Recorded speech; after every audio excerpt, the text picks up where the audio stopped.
Hey everybody! Today is Friday, April the 3rd. Welcome to the third edition of Book Fun Friday. I'm going to spend our time today talking about three different YA books. The first one of which is a review back to a book that I talked about a little bit or recommended last Friday. And it's a book called Not Hungry, and it's written by Quinn. Now, there are basically four characters in this book. The protagonist, who is a young girl named June, June's sister's boyfriend, and a new boy who moves in next door to them, whose name is Toby. And the story centers on June, of course. She's the protagonist. And June, like any teenager, is struggling to fit in with her peer group. And for June in particular, her struggle lies in the fact that she's overweight and isn't accepted by her peer group because of that. So June sets out on this campaign to lose weight, except she does it in a really unhealthy way. She actually embraces two different eating disorders. She alternately starves herself and then binges and purges in order to lose weight. Now, I think I mentioned this last Friday, but Not Hungry is written in verse. It's a novel in verse. And so each one of the poems, each one of the sections of the book is a poem about one of the characters or the overlay between two or more of the characters. And because it's written in verse, it reads really fast. And that means you get to the ending really fast. And I need to say this, when I got to the ending of this book, I wanted more. It reads fast, and so I was done with it quickly. And then I got there, and I wanted more. I wanted to know what happened next. The ending of this book isn't a neat, pretty, tied up, everything comes together, everybody gets healthy kind of story. It's left very open-ended. So you don't know what happens with June. You don't know what happens with her sister and her sister's boyfriend. You don't know if a relationship develops between June and Toby. It just ends. And at first that bothered me because I thought there has to be some kind of resolution here. I have to know what happens. The readers certainly want to know more. But the more I thought about it, the more I realized what the author was doing there was realistic. In the world of teenagers, especially teenagers who are struggling with self-esteem issues, who are embarking on eating disorders, who have relationship problems, there's nothing neat and tidy about that. There's not a simple, happy ending to things like that. And so the more I thought about it, the more I appreciated the realism that the author brought to this story in the ending of that. And so again, that's called Not Hungry, and it's by Quinn. Now, the second book that I want to talk a little bit about is a memoir, and it's called Unscripted. Unscripted is written by Ernie Johnson, Jr. You may recognize his face there on the cover. He's a pretty famous sportscaster. If you spend any time watching sports like I do, you've definitely seen him cover lots of different sports. Let me tell you a little bit about this memoir. The very first chapter, I don't know if you can see that, the very first chapter of the book is called Blackberries. And let me speak to blackberries. When Ernie Johnson was 8 years old, he was playing pee-wee baseball, like a lot of boys his age, and he was an infielder. And one of the opposing team members came up to bat and hit a ball that went over the fence and out of the park. Pretty astonishing thing for an 8-year-old to be doing. And so when the coach called all the infielders up to the mound to discuss how they were going to handle the next hitter, two of the outfielders actually climbed over the fence to retrieve the ball that had just been hit out. Well, the coach broke up the infield meeting. They all went back to their positions, ready to face the next batter.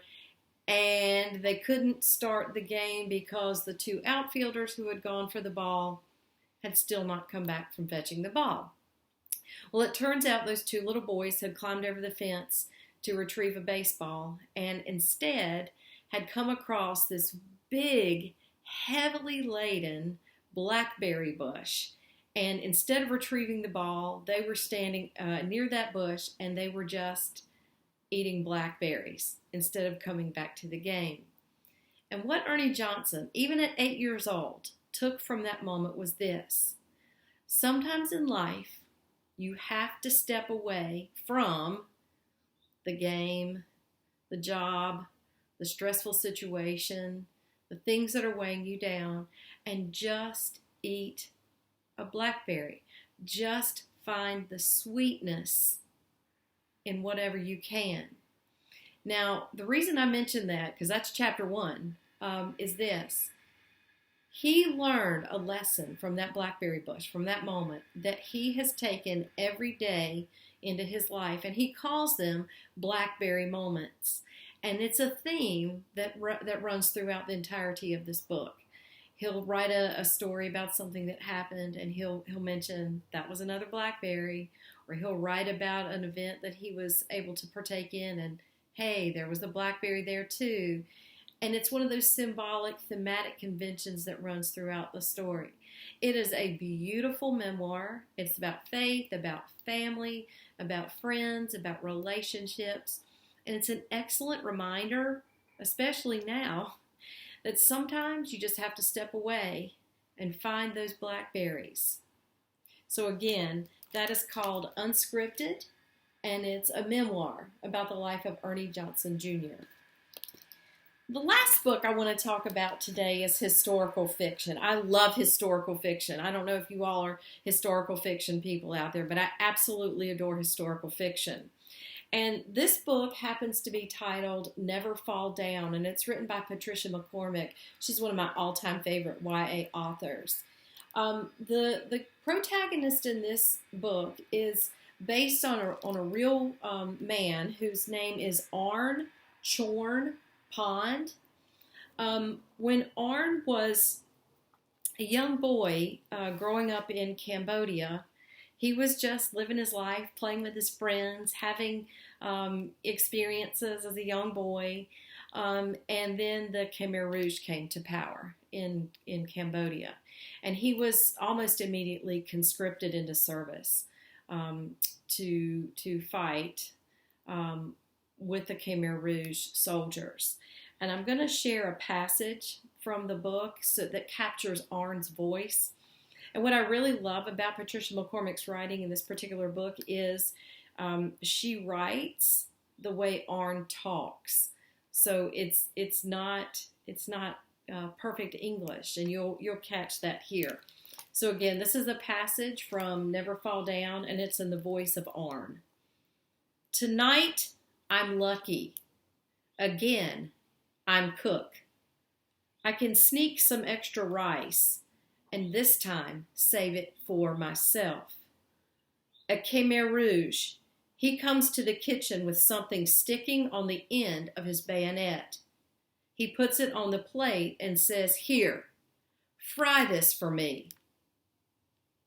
I know what this is. It's liver, human liver, from someone just killed, still bouncing on the plate. I do what he says. I do this. I cook it. I fry this human flesh. We live here very long time now, more than 1 year, on only rice soup. No meat, no fish, no spice. A body with no meat for 1 year has a big belly full of nothing, skin like lizard, gums all black. And this thing in the frying pan, it smelled good. So good, I want to eat it. I want to eat this meat. I am so hungry, and it smells so good. But I don't do it, because maybe next time another kitchen boy, he will be eating me. And again, this is Never Fall Down by Patricia McCormick. It's a historical fiction for young adult readers. Well, I hope you guys have a great weekend. This coming up week is spring break, so next Friday's Book Fun Friday will be a little different format. I hope to see you then. Have a wonderful weekend, everyone. Thanks again. Bye.